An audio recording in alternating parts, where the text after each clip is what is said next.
Bank Indonesia diperkirakan mempertahankan BI rate di 4,75% menghadapi tekanan inflasi tahunan yang naik ke 3,55% dan arus modal asing keluar mencapai 1 miliar dolar Amerika. Langkah menahan suku bunga merupakan jalan tengah untuk menjaga kepercayaan pasar, menghindari risiko arus modal keluar akibat pemangkasan suku bunga maupun tekanan permintaan domestik jika dinaikkan. Tekanan ekonomi diperparah faktor musiman menjelang Ramadan dan Idul Fitri, sentimen negatif dari Moody's dan MSCI, serta naiknya yield Sun 10 tahun ke 6,4%. Dalam kondisi ini, BI fokus menjaga stabilitas nilai tukar dan menunjukkan independensi untuk memulihkan kepercayaan investor. Sementara cadangan devisa turun menjadi 154,6 miliar dolar Amerika. Indonesia dan Amerika Serikat dipastikan akan mencapai kesepakatan perdagangan dalam penetapan tarif resiprokal. Pertemuan Presiden Prabowo Subianto dan Presiden Donald Trump yang dijadwalkan pada Kamis 19 Februari dipastikan akan sepakat untuk menandatangani Agreement of Reciprocal Trade. Presiden Prabowo Subianto sejak Senin kemarin melakukan kunjungan kerja ke Washington DC, Amerika Serikat. Dalam kunjungan ke Amerika Serikat ini, Presiden dampingi Menteri Energi Sumber Daya Mineral Bahlil Lahadalia serta Sekretaris Kabinet Teddy Indrawijaya. Presiden Prabowo diagendakan melakukan pertemuan bilateral dengan Presiden Amerika Serikat Donald Trump untuk membahas penguatan hubungan Indonesia dan Amerika Serikat, termasuk peningkatan rantai ekonomi serta produktivitas industri dalam negeri. Di samping itu, Presiden Prabowo juga akan membahas kerjasama strategis di berbagai bidang melalui beberapa perundingan serta perjanjian dagang. Sementara secara spesifik, Presiden Prabowo akan fokus terhadap negosiasi perjanjian tarif dagang bisa menghasilkan kesepakatan yang baik. Dijadwalkan dalam pertemuan inti pada Kamis 19 Februari 2026. Presiden Donald Trump dan Presiden Prabowo akan menandatangani Agreement of Reciprocal Trade, kesepakatan perdagangan timbal balik Indonesia dan Amerika Serikat yang lebih seimbang, di mana kesepakatan tarif resiprokal yang akan didapat Indonesia adalah 19%, menjadi salah satu instrumen penting dalam diplomasi ekonomi dan kebijakan perdagangan Indonesia Amerika Serikat agar saling menguntungkan dan meminimalkan hambatan tarif maupun non-tarif.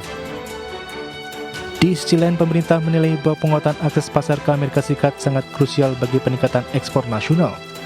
Dengan adanya kesepakatan dagang tersebut, pelaku usaha dalam negeri diharapkan memperoleh kepastian regulasi serta peluang pasar yang lebih luas. Dari Jakarta, Tim Liputan IDX Channel. Pemirsa, kesepakatan tarif dagang Indonesia dan Amerika Serikat dijadwalkan pada 19 Februari depan, maksud kami 19 Maret depan, di mana Presiden Prabowo Subianto akan bertemu muka langsung dengan Presiden Donald Trump dan sepakat menandatangani perjanjian tarif resiprokal 19%. Presiden Prabowo dengan ditemani sebanyak 20 pelaku usaha Indonesia terbang ke Amerika Serikat untuk memfinalisasi perjanjian tarif resiprokal dengan Amerika Serikat. Jadwalnya 19 Februari, kesepakatan tarif resiprokal akan ditandatangani Presiden Prabowo dan Presiden Donald Trump. Pengamat ekonomi sekaligus pakar hukum bisnis dan internasional Universitas Tarumanagara dan STHM Ditkum AD, Profesor Aryawan Gunadi menilai langkah strategis dengan menyepakati tarif resiprokal Donald Trump akan membuka peluang lebih besar pasar ekspor produk Indonesia di Amerika Serikat. Di mana dengan adanya kesepakatan perjanjian tarif, sektor industri padat karya Indonesia akan memiliki kesempatan untuk mendapat tarif lebih kompetitif. Kesepakatan ini Indonesia sepakat untuk menurunkan biaya masuk hampir semua barang dari Amerika Serikat. Jadi menghapus tarif yang ada. Dan Amerika Serikat sepakat juga untuk menurunkan tarif importnya menjadi 19%. Itu posisi yang terakhir. Dan ini langkah yang harapannya bisa dilakukan win-win. Saya juga sering sampaikan di banyak media bahwa ekspor unggulan Indonesia seperti kelapa sawit, kakao, lalu juga kopi dan nikel yang tidak diproduksi di Amerika Serikat punya peluang untuk mendapat akses pasar ke Amerika Serikat yang lebih murah, bahkan bebas tarif. Ini yang harapannya mudah-mudahan di Amerika Serikat Pak Prabowo akan bisa mendapatkan sampai dengan 0%. Ya, selanjutnya pemirsa, meski transparansi kepemilikan saham di Indonesia masih terus dipantau, S&P Dow Jones Indices memastikan bahwa proses rebalancing saham Indonesia pada Maret 2026 tetap dilaksanakan. Langkah ini membuat S&P mengambil posisi yang berbeda dibandingkan MSCI dan FTSE Russell yang justru meningkatkan pengawasan terhadap pasar saham Indonesia. S&P Dow Jones Indices menyatakan tetap memantau perkembangan terkait transparansi kepemilikan saham di Indonesia, namun memastikan proses peninjauan dan penyesuaian indeks kuartalan pada Maret 2026 tetap dilaksanakan sesuai jadwal. Dalam pernyataannya, S&P DJI menyebutkan bahwa mereka memperhatikan dinamika terbaru, termasuk pedoman baru dari Bursa Efek Indonesia. Meski demikian, rebalancing akan tetap dilakukan berdasarkan prosedur standar dan metodologi yang berlaku saat ini. Langkah ini membuat S&P mengambil posisi berbeda dibandingkan pesaingnya yakni MSCI dan FTSE Russell yang justru meningkatkan pengawasan terhadap pasar saham Indonesia. Kekhawatiran utama muncul dari struktur kepemilikan yang terkonsentrasi dan kurang transparan sehingga berpotensi melebih-lebihkan angka free float. Adapun pada 9 Februari lalu, FTSE Russell mengumumkan penundaan tinjauan indeks Indonesia yang sedianya dilakukan pada Maret. Keputusan tersebut diambil dengan alasan potensi lonjakan arus keluar dana yang merugikan serta ketidakpastian terkait porsi saham publik. Evaluasi lanjutan dijadwalkan pada Juni.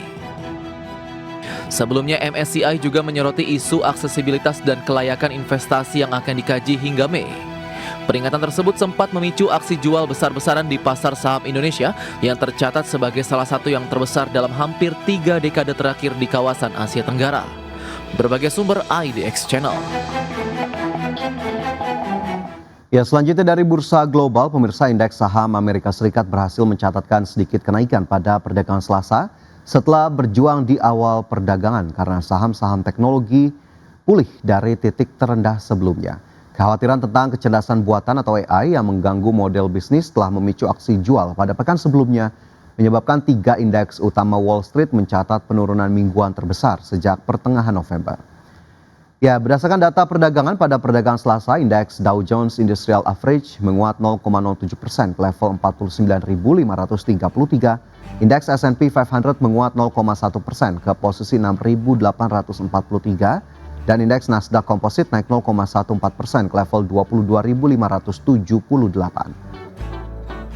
Sementara itu dari Eropa, pemirsa, bursa ekuitas Eropa berakhir di zona hijau didorong kenaikan saham sektor keuangan dan kesehatan di tengah pelaku pasar mencermati perkembangan negosiasi geopolitik serta dampak potensi disrupsi AI terhadap model bisnis perusahaan.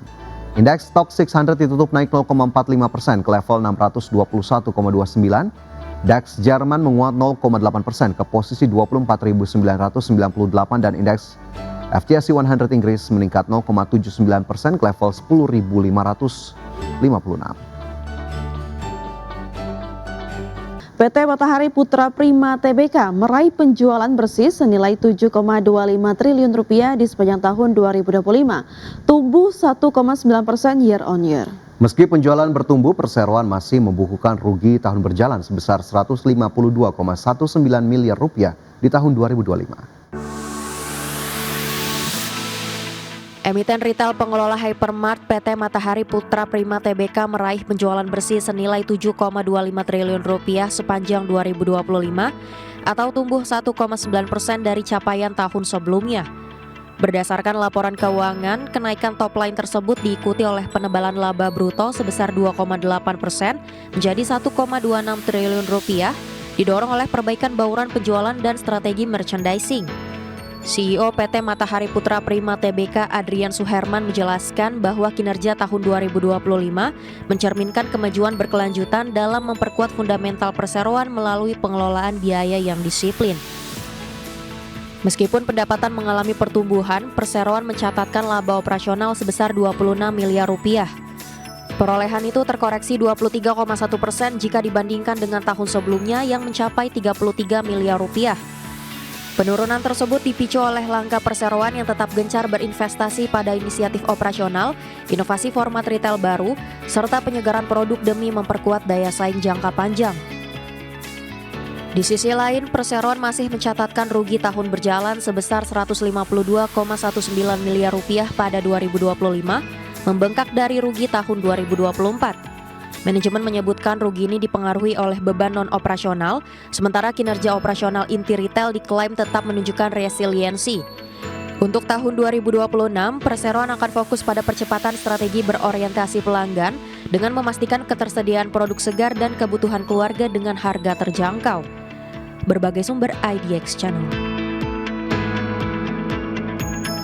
PT Matahari Putra Prima Tbk meraih penjualan bersih senilai 7,25 triliun rupiah di sepanjang tahun 2025, tumbuh 1,9% year on year. Meski penjualan bertumbuh, perseroan masih membukukan rugi tahun berjalan sebesar 152,19 miliar rupiah di tahun 2025. Emiten retail pengelola hypermart PT Matahari Putra Prima Tbk meraih penjualan bersih senilai 7,25 triliun rupiah sepanjang 2025 atau tumbuh 1,9% dari capaian tahun sebelumnya. Berdasarkan laporan keuangan, kenaikan top line tersebut diikuti oleh penebalan laba bruto sebesar 2,8% menjadi 1,26 triliun rupiah, didorong oleh perbaikan bauran penjualan dan strategi merchandising. CEO PT Matahari Putra Prima Tbk Adrian Suherman menjelaskan bahwa kinerja tahun 2025 mencerminkan kemajuan berkelanjutan dalam memperkuat fundamental perseroan melalui pengelolaan biaya yang disiplin. Meskipun pendapatan mengalami pertumbuhan, perseroan mencatatkan laba operasional sebesar 26 miliar rupiah. Perolehan itu terkoreksi 23,1% jika dibandingkan dengan tahun sebelumnya yang mencapai 33 miliar rupiah. Penurunan tersebut dipicu oleh langkah perseroan yang tetap gencar berinvestasi pada inisiatif operasional, inovasi format retail baru, serta penyegaran produk demi memperkuat daya saing jangka panjang. Di sisi lain, perseroan masih mencatatkan rugi tahun berjalan sebesar 152,19 miliar rupiah pada 2025, membengkak dari rugi tahun 2024. Manajemen menyebutkan rugi ini dipengaruhi oleh beban non-operasional, sementara kinerja operasional inti retail diklaim tetap menunjukkan resiliensi. Untuk tahun 2026, perseroan akan fokus pada percepatan strategi berorientasi pelanggan dengan memastikan ketersediaan produk segar dan kebutuhan keluarga dengan harga terjangkau. Berbagai sumber IDX Channel.